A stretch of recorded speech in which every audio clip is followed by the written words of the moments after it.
Hey guys, and welcome back to Steely's Corner, 31 Days of Halloween. If you haven't noticed, we're only at day 14, but things have happened. So, without boring you guys with all the details, I'm just letting you know, I'm going to finish this. Even if it takes me through the entire month of November, evil never dies, so horror should never die. So I'm giving you guys this today, and through the month I will finish the other 16 days that I had set out to do in the first place.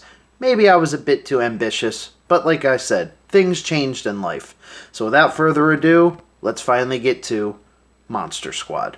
I hope you enjoy. Last time on Steely's Corner. She's in his path of getting back to Crystal Lake. See ya. Bye. I am so sorry. Some pack of patooties, huh? You're wrong, 'cause you can't make it anymore. I know what you're waiting for. I should draw away. Monster Squad? Oh, I'm so doing this. Kick him in the nards. Kick Wolfman in the nards. He doesn't have nards! Do it! Do it! Wolfman's got nards! In 1985, director Fred Deckard had come up with a concept to mash what he had saw in the movie Goonies with the classic Universal monsters, giving birth to the idea of a movie called Monster Squad. Then in 1986, during the filming of his cult classic film Night of the Creeps, which I definitely think we should probably cover on this show, he got the green light to say Monster Squad was a go, even going as far as scribing Monster Squad rules in the bathroom at the high school that they were filming Night of the Creeps in. Oh, I'm so excited. We're finally doing it, guys. Monster Squad. Okay, so what's German for please don't murder us? Bitte, morden Sie uns nicht. Hey, asshole! You look. No? No, what do you mean, no? Well, Steve, but he doesn't count! Doesn't count! Give me the amulet, you bitch! Where you going, Rudy? I'm in the goddamn club, aren't I? Jokester, what the hell are you wearing? I'm in the damn club, aren't I?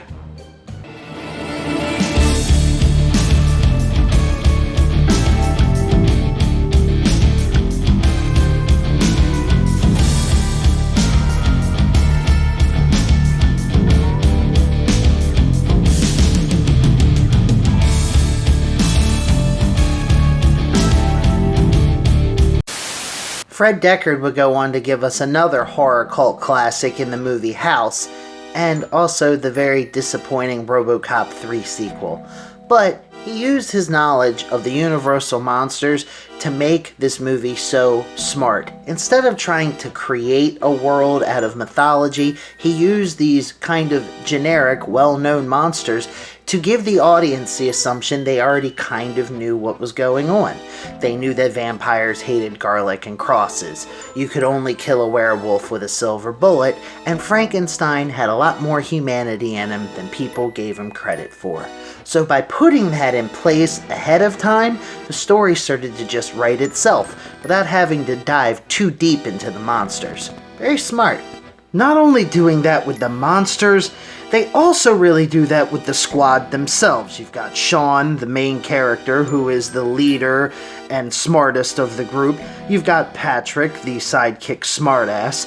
Fat Kid, named Horace, who, oddly enough, is called Fat Kid the entire freaking movie.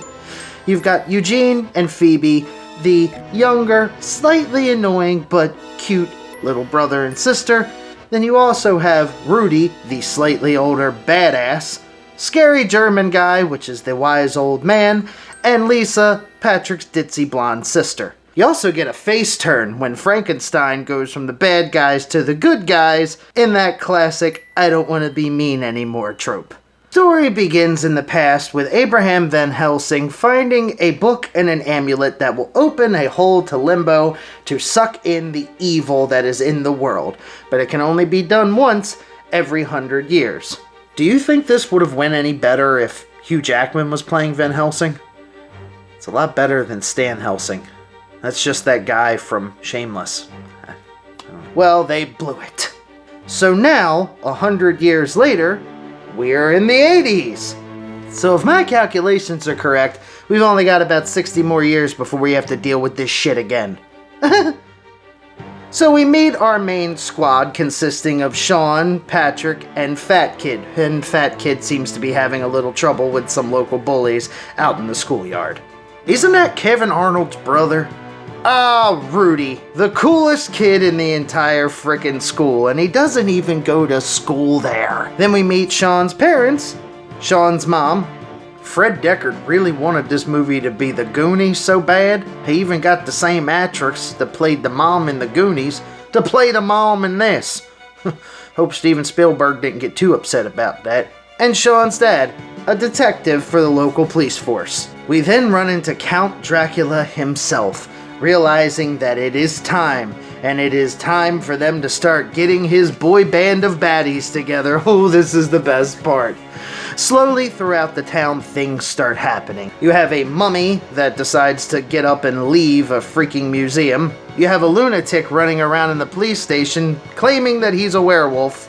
And the sight of a full moon completely throws him into a rage. Please, a guy acting like that nowadays would have been capped hours ago. Moving on. Dracula also seems to locate the crate that is carrying Frankenstein's monster in it. Boarding the plane, he's not so conspicuous with being back there, making quite a bit of noise that alerts the pilots. So the one pilot goes back there to check out what's happening and is face to face with one of the ghouls of the night. But after the pilot decides to get rid of his unwanted cargo, Count Dracula shows him his true form and identity. What the hell are you? I'm Batman. We meet again, Batman. And after a well-placed thunderclap and the Gill Man emerging from the lake, the boy band is back together. That's right. Now, back at Sean's house, earlier in the film, Sean's mother had given him a book that she had purchased from a yard sale at an old creepy house on Shadowbrook Lane. It's all written in German, so he doesn't quite understand it. He noticed that he had received a phone call, and a message was left for him by someone named Alucard? He quickly deduces that Alucard is just Dracula spelled backwards. Wait, did he just say Alucard? Alucard, what is your business here? I've come to put an end to this. Putting all the pieces together, realizing that a mummy left the museum, a wolf man is running around on the streets, and some guy named Dracula is looking for a book that belonged to Abraham Van Helsing, he decides to start enacting a plan. But not before Eugene gets a very special visitor. What? There's a monster in my closet. Damn, son, look at all of these monsters. Come on, all of you monsters, out of here. Everyone, out of this room. Come, you, on the bed. Come on, out, take a hike. Here it is. You see any more monsters? In the closet? Sure, we can go into the closet. We can do that. Okay, monsters. Ooh, look at that big, scary monster. Ooh. Oh God, don't do that to me. I still can't get through Monsters, Inc. by myself. The group decides to ask Scary German Guy for his help, reluctantly at first, but he is able to decipher the German inside of the book, telling them the tale that had happened 100 years ago, saying that the book actually had instructions in it that the words of a virgin spoke out will open a hole to limbo itself, but they need the amulet first. So the boys hatch a plan. It's my favorite part, the montage. Dude.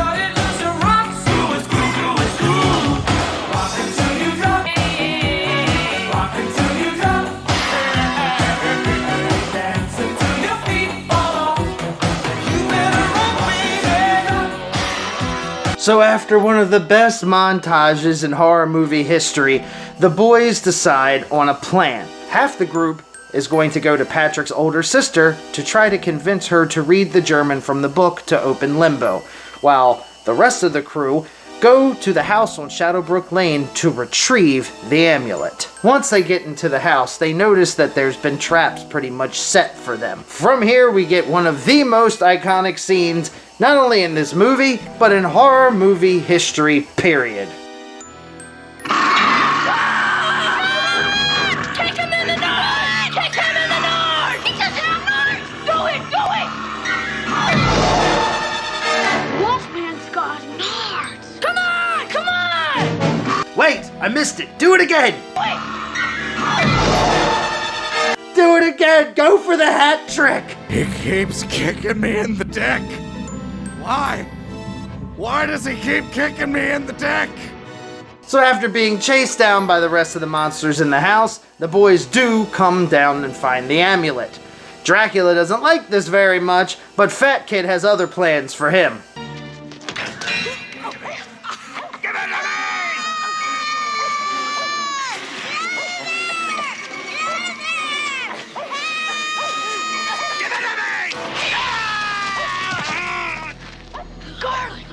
And that should be the very last time you ever discriminate against a fat person for carrying food on them. You never know when it helps.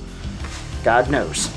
We're gonna stop there, because again, I don't want to ruin the climax of the movie for you, but if you've never seen Monster Squad, you owe it to yourself to check it out. It is kind of a strange movie because it doesn't really know who its audience is for. It was one of the first big PG-13 movies. It wasn't hardcore enough for older kids with the Universal monster, so it seemed a little bit campy, so it was for little kids. But you've also got 11 and 12-year-olds running around with the most foulest mouths that you've ever heard in your entire life. With the confusing PG-13 rating, older kids completely bypassed this movie when it came out, and younger kids couldn't convince their parents to take them to see it. That's why with a $12 million budget, this movie only made $3.8 million at the box office, but has become a stone cold cult classic. With a, still in my opinion, very low 60% on Rotten Tomatoes, you can watch Monster Squad right now on Amazon Prime, Paramount Plus, and is also on YouTube Free Movies. So you can see Wolfman get kicked in the nards absolutely free. He keeps kicking me in the dick. All in all, the movie has aged pretty well, becoming one of those cult classic, feel-good, anybody can pretty much watch movies by today's standards. It's a film I sat down and watched with my kids, and it gave us everything. There was suspense, there was horror, plenty of laughs, and even at the very end, me and my son both shed a tear at the same time. You'll know the part that I'm talking about. Don't want to ruin it for you. It was heartwarming and sad at the same time. This movie is a classic, and if there's anything you're going to reach for to pop in during this spooky season, definitely give this one a watch. In my opinion, it beats the hell out of anything Hocus Pocus could do. I've had just about enough Bette Midler in my life. Thank you. Well, since we're going to be covering, I hate to spoil this, more than just one movie out of the Halloween series, I think we should actually go back to the beginning. Let's talk about what is considered, to most, the beginning of the slasher craze. We're not staying in the 80s, we're going to the 70s, baby, because we are going to talk about the man, the myth, the legend, Michael Myers. When we cover Halloween 1978, the original, starring Mike Myers. Or is it Michael Myers? Always get the two confused. Who's this man? Austin Powers. Doc said Michael Myers. This is Mike Myers. It should be the Halloween man. This is a Halloween mask. No, the killer dude from Halloween. Oh, you mean Jason? No!